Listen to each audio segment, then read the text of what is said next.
மக்களையும் புவி வெப்பமயமாதல் பயமுறுத்திக்கிட்டு இருக்கு.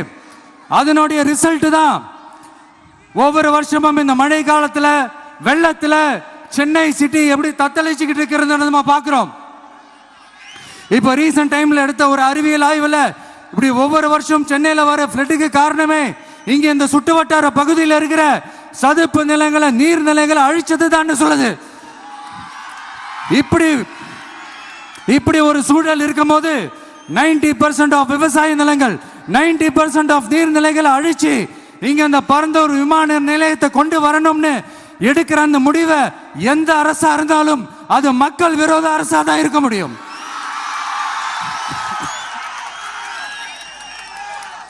இப்ப சமீபத்தில் நம்ம அரிட்டாப்பட்டி பகுதியில் அந்த டங்ஸ்டன் சுரங்கம் அமைக்கிறதை எதிர்த்து தமிழ்நாடு அரசு ஒரு தீர்மானம் ஒன்று கொண்டு வந்தாங்க. அதை நான் மனப்பூர்வமாக வரவேற்கிறேன். ஆனா அதே நிலைப்பாட்டை தானே இங்க நம்ம பரந்தூர் பிரச்சனையிலையும் எடுக்கணும். எப்படி அரிட்டாப்பட்டி பகுதி மக்கள் நம்ம மக்களோ அதே மாதிரி தானே பரந்தூர் மக்களும் நம்ம மக்கள்.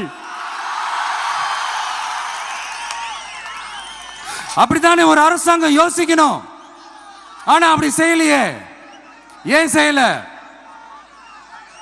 ஏன்னா இந்த விமான நிலையத்தையும் தாண்டி இந்த திட்டத்தில் அவங்களுக்கு ஏதோ ஒரு லாபம் இருக்குது.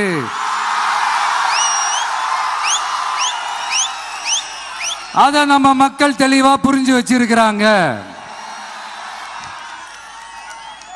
நம்மளுடைய ஆட்சியாளர்களுக்கு ஒரு சில கேள்விகள்.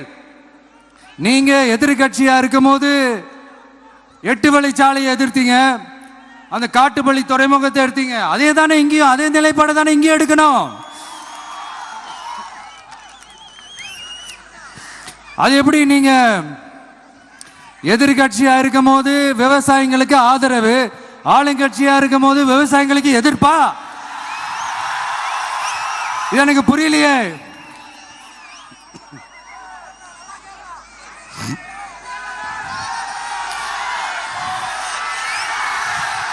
அதனால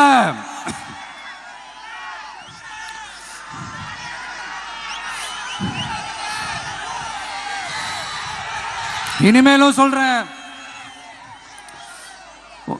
உங்க நாடகத்தெல்லாம் பார்த்துக்கிட்டு மக்கள் சும்மா இருக்க மாட்டாங்க. நீங்க உங்களோட வசதிக்காக அவங்களோட நிக்கிறதும் அவங்களோட நிக்காம இருக்கிறதும், நாடகம் ஆடுறதும் நாடகம் ஆடாம இருக்கிறதும், அது சரி. நம்புற மாதிரியே